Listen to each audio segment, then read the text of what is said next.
For example ఏంటంటే అంబేద్కర్ గారు 50% quota పెట్టమని నేను చెప్పలే. అది చెప్పింది సుప్రీంకోర్టు. అండ్ సుప్రీంకోర్టు రాజ్యాంగం కాదు. Supreme court is the most fundamental hurdle for the hour మనకు సంఘ సంస్కర్తకు సమాజంలో మార్పులకు ఈరోజు సుప్రీంకోర్టు ప్రధాన అడ్డంకిగా మారుతుందని నేను అనుకుంటున్నాను. ఎందుకంటే అదేదో గోల్డెన్ రూల్ కాదు, గాడ్స్ రూల్ కాదు, వాళ్ళు పెట్టిన రూల్. వాళ్ళు ఎప్పుడు అవసరం ఉంటే ఎప్పుడు అనుకూలంగా ఇస్తారు, ఎప్పుడు అవసరం ఉంటే అనుకూలంగా వ్యతిరేకంగా ఇస్తారు. ఫర్ ఎగ్జాంపుల్ ఇదే ఓబీసీ రిజర్వేషన్ మండల కమిషన్ ఏర్పాటు చేసినప్పుడు 27% 2 years స్టే ఇచ్చారు. 2 years స్టే ఇచ్చారు.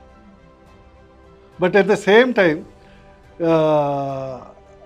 మహారాష్ట్రలో ఓన్లీ 1 క్యాస్ట్, అసలు కులపరంగా రిజర్వేషన్ ఉండొద్దని రాజ్యాంగంలో క్లియర్ ఉంది. ఓకే, కులం కాకుండా సమాజం, ఒక ఎస్సీ ఎస్టీ బీసీ అని ఒక కులానికే 16% ఇస్తే దాన్ని మళ్ళీ 14% చేసి వాళ్ళే ఎలో చేశారు.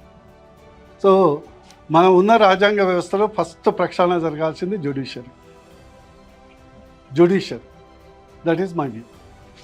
అంటే మీరు చెప్పిన అండ్ సెకండ్ ఏంటంటే సెకండ్ డిస్కషన్ కూడా మనము ఈ రిజర్వేషన్ వల్ల ఎవరైతే లబ్ధి చెందారో అదే సామాజిక వర్గంలో అదే వర్గంలో ఉన్నటువంటి అనేక మంది చెందలేదో ఫస్ట్ ప్రయారిటీ వాళ్ళకి ఇవ్వాలి. నేను ఎప్పుడు చెప్తా, క్రీమీ లేయర్ సరే దాని గురించి కొందరు వ్యతిరేకించవచ్చు, కానీ you make it A B category. A above poverty line, B below poverty line. First below poverty line OBC reservation 27 ఉంది, బిలో పావర్టీ లైన్ 27%కి ఇవ్వండి. ఒకవేళ 5% మిగిలిపోతే అప్పుడు ఏపీఎల్కి ఇవ్వండి. ఇది భారతదేశంలో ప్రాబ్లం ఏంటంటే మనం ఇక్కడ ఎంత డిస్కషన్ చేసినా కూడా, ఎన్ని పార్టీలు ఉన్నా కూడా పీపుల్స్ మైండ్ సెట్ అనేది వాళ్ళ యొక్క బ్యాక్గ్రౌండ్ని బట్టి ఉంటుంది. దేశం అనే దానికంటే ఎక్కువ మనం సర్వే జన సుఖనో భవంతు అని డైలాగ్ కొడతాం. వాళ్ళ ఇంటర్నల్ మీటింగ్ పెడితే స్వజన సుఖనో భవంతు అంటాం. This is the problem. ఎందుకంటే ఢిల్లీ నుంచి గల్లీ దాకా చూసాము. బట్ మనం అందరం బాగుండాలని ఒక ఫీలింగ్ మన అందరిలో వస్తే చాలా సమస్యలకు పరిష్కారం దొరుకుతుంది. నెక్స్ట్ ఒక్క క్విక్ క్వశ్చన్ సార్, అంటే మీరు అన్నారు కాబట్టి, అంటే గతంలో ఐఏఎస్గా ఉన్నటువంటి అంటే డాక్టర్ జేపీ గారు ఒక మాట చెప్పారు నాకు ఇదే డిబేట్లో. ఏమన్నారంటే ఏదైతే సుప్రీంకోర్టు తీర్పులు ఏది ఇచ్చినా కానీ దాన్ని కూడా మనం రాజ్యాంగంగానే భావించాలన్నారు. మీరేమో అది కాదు అంటారు. అంటే భావించాలన్నా భావించొచ్చా, ఆ తీర్పుని శిరోధార్యంగా తీసుకోవాలా వద్దా అనేది మా ప్రశ్న. అంటే మాకు కొంచెం కన్ఫ్యూజన్ ఉంది. ఏం చెప్తారు? Constitution is made by the parliament. సమీక్ష చేయగలిగింది only supreme court. Supreme court has no power to make the rules.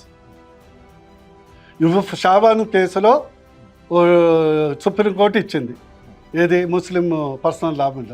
మళ్ళీ పార్లమెంట్లో ఎమ్మటే చట్టం చేసి డిఫర్ చేసింది కదా, దాన్ని చేయలేదా? అంటే అడుగుతున్నాను ప్రశ్న. No, definitely parliament is supreme and supreme court is as Guardian.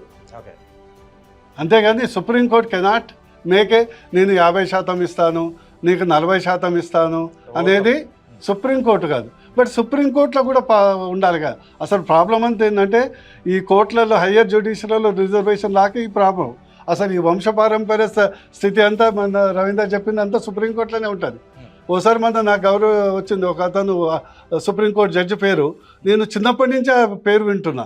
అంటే ఆయన తాత, ఆయన తండ్రి ప్లస్ ఆయన ముగ్గురు సుప్రీంకోర్టు జడ్జిలు ఉన్నారు.